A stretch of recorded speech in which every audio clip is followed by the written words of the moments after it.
Becky, hope you're all good. I'm just going to do this recording for you now for MyFitnessPal, and I'm showing you my screen as you can see here, but at the same time I'm going to do it on my phone. So for you, obviously you're going to be doing it on your phone primarily because that's where it's easiest to use the app, but when you're watching me do it on the screen, just bear in mind it might look slightly different on your phone, and I'll explain to you as we go along.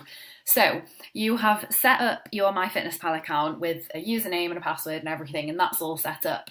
So before you go any further with that, just make sure that you've added me as a friend, and the instructions for that are in the starter pack so that I can then see your food. And as I said on the live the other day, you can also see my food as well. So then we need to go in to set your macros and calories up. So on your phone, you've got a menu and it looks like 3 lines. So on here, it's called My Home, and that's where you've got all these different things here. So you've got home, goals, check-in, mail, profile, blog, friends, settings. Whereas on your phone, it's down the side, down the left-hand side. So if you go into goals, which is here, then here you can set up your daily nutrition goals. So a feature that's available on the premium, which is totally not necessary, is calories by meal, but it just will split them out evenly for you anyway, and I don't even bother with that because that's very restrictive and it doesn't really matter anyway. So yeah, when you're setting up your percentages here, it's slightly different on your phone, so it won't give you the exact numbers to put in, whereas here, I could put in whatever I wanted here, but you won't be able to do that on your phone, so you need to put in the numbers that I have given you. So the overall calories is 1,505 for you, the protein was 110, the fats were 45 and the carbs were 165. So if you put those numbers in, and on the phone, it gives you like a sliding scale to just flick through the numbers and put that in. So once you've done that, I don't actually think you have to press save on your phone. Let me just see. Yeah, you do. So press save and come out of it. So I'm just going to go back out so I don't change the goals on there. Right, so hopefully that's all good. So right now you can just see my goal here. And when you then go back home on your phone, we're then going to look into actually entering the food. But just a quick note again on the calories and the macronutrients. Don't worry about the macronutrients for now. The only reason why I'm asking you to put them in is because you have to put them in for it to know what your calories are. But don't even worry about that for now. Our main focus is the calories for this week. So just have that as your target and not kind of overwhelm yourself with anything else. So then when you're adding foods, you can either go into the diary section. So across the bottom of the screen, you'll have home, diary, and me, which is your profile. So you can either go into diary, or from the home, there's a little plus and you can do plus and add in your food. But either way, it takes you to the same place. So either you can go from home or you can go from diary. So diary on there is the same as food on the computer screen. So I'm just going to go into here. So basically you go into add food. And again, it's much easier on your phone because you can scan things. So if you've had a packet of crisps, let's say, then you just scan it in. So you press add food and then scan it in and then press enter as if that's something that you've had. And when you're doing this, I'll give you an example. So let's say today I've had eggs. So I write in eggs and I press search, and exactly the same as if I was doing it on my phone. So it says search for a food. Once I've pressed plus, I put the eggs in and this is what comes up. So when anything has a green tick, that means that it's verified. So MyFitnessPal has essentially said, yeah, we've checked that, it's all good, and we agree that that's what it is.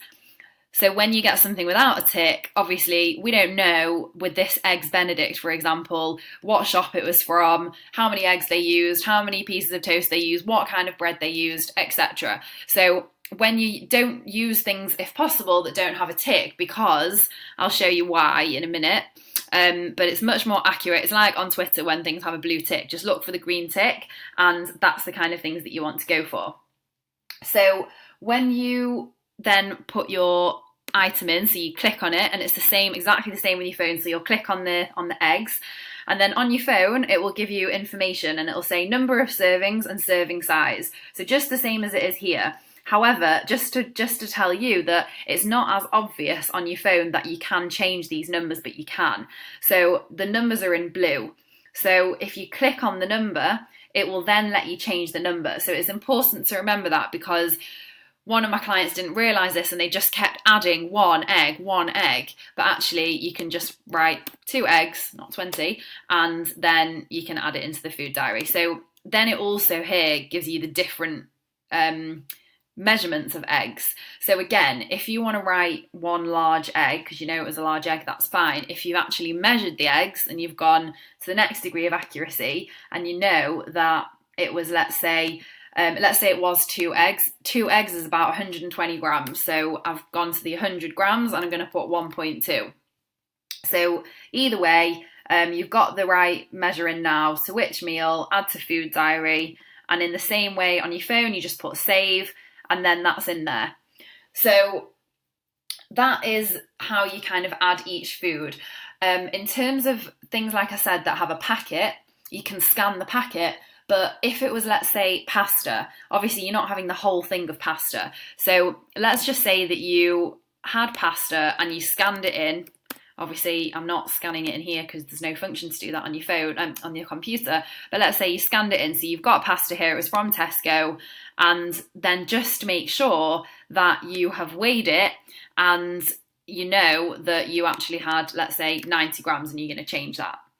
So hopefully that makes sense in terms of adding in the measures, because that is important, because obviously if you just did the measure that it originally suggested of 75 grams, then that might be inaccurate. So it's important to get the measurements right, but you'll definitely get used to that. It doesn't take a long time to get used to that.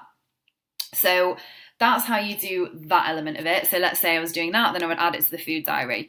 And every time you add something, again, it's easier on your phone the way it looks, but it takes it off the calories. So I started with 1,599. I've eaten so far 442 and I've got remaining 1,157. So it tells me exactly what I've got left. Then another point to remember is that the first week, again, we're only looking at the calories. So don't even worry if it says to you, oh, by the way, you weren't meant to eat that much sugar today, or oh, by the way, you weren't meant to eat that many carbs today. Just don't even worry about that. Then another thing that I wanted to tell you that you can do is you can set up recipes. So if you always have the same thing, let's say you always have the same thing for breakfast, or you always have the same thing for lunch, or whatever it might be. And that is, let's say, a mixture of 5 different things. So I'm not actually going to show you this on the computer, or actually can I? Yes, I can, recipes. I am going to show you it on the computer. But if you go to it on your phone as well, whilst I'm doing it at the same time, it's a lot easier to kind of track. As in, I'm saying track what I'm doing, I don't mean track your food. Bad choice of words. Okay, so if you go back into the menu again, so remember here, this is kind of the menu that we've got. So we've got food and then recipes. So again, in the left-hand side of your phone, it says recipes, meals and foods. So you click on that and at the bottom it says create a recipe. So I'll do the same on here. And let's just see if it looks the same. So enter new recipe. And on your phone, you just put create a recipe. And then on your phone, it gives you 2 options: add from the web or enter ingredients manually. So enter ingredients manually on your phone. And I'm going to do that, what I would do here. So let's say here, oh, it's given me an option, morning eggs. Okay, serves 1 person and ingredients. So I'm going to add ingredients. You have to do the same on your phone in terms of recipe name and serves however many people, and then add ingredients. So, you know, let's just say it's eggs, search, I'm looking for one with a tick. Oh, they don't have the ticks on here, but they do on your phone. They do have the ticks on your phone. So let's say I have 2 extra large eggs, and then I'm having some toast, so I'm having Hovis bread, let's say.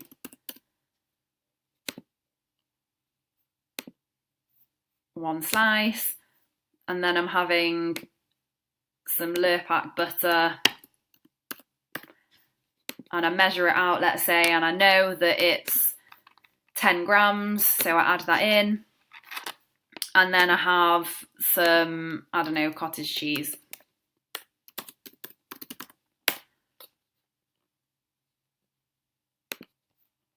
I would look for the brand that I would have actually, let's say Tesco, 100 grams. So let's say you have that kind of thing all the time. Pause that thought a second. I'm just going to go back to the phone. So once you've put your recipe name and the servings in, there's a little slider thing on the side that says bulk import ingredients. So you want to tick that and then just add them all line by line. So you just write them down: eggs, Hovis, Lurpak, cottage cheese, and then it will take you to the next section, which will ask you if those are correct. So, oh, hang on, I've not written the name, one sec. Yeah, so in the next section, it'll say review ingredients. Are these all correct? You just put yes, next. And then it goes to save recipe. So this is what I was going to tell you about before. It then gives you the option, would you like to submit this recipe to the MyFitnessPal recipe database? So just be aware that any random person can do that. And that means that, let's say you then search morning eggs, someone's morning eggs that you don't even know what the recipe is may be on there. So that's why it's good to find things with a tick, because you can have like grandma's chocolate cake and who the hell knows what's in that. So hopefully that makes sense. Don't add things to the database, but just be aware that other people do. And then I'd put save recipe, and then it says, oh, I've already created, I don't remember doing that. Anyway, clearly I have done it for somebody else before.